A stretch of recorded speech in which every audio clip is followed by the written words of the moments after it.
l'arme attachée à la ceinture. Son pistolet, Davidi Perl, chef du conseil régional du Gush Etzion, ne l'avait pourtant plus sorti de l'armoire depuis plusieurs années.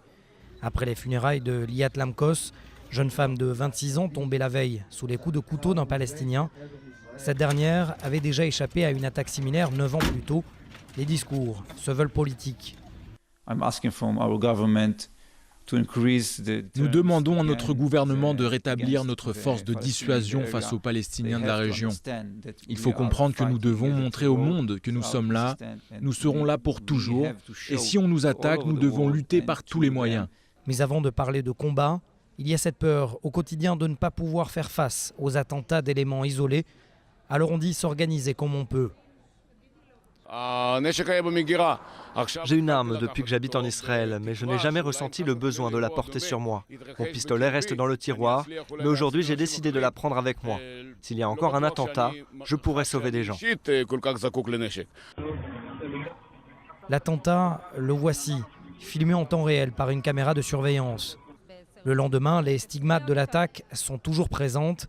Des plots éventrés, des blocs de béton brisés en deux, les rubans de sécurité qui jonchent le sol, la même station de bus où avaient été enlevés et assassinés Gilad, Naftali et Eyal le 12 juin dernier.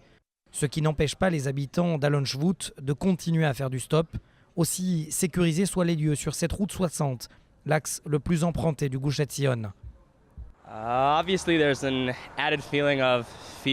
Évidemment, il y a un sentiment de peur et de nervosité. En plus, quand on veut faire du stop dans la région. Mais encore une fois, c'est comme ça qu'on vit ici.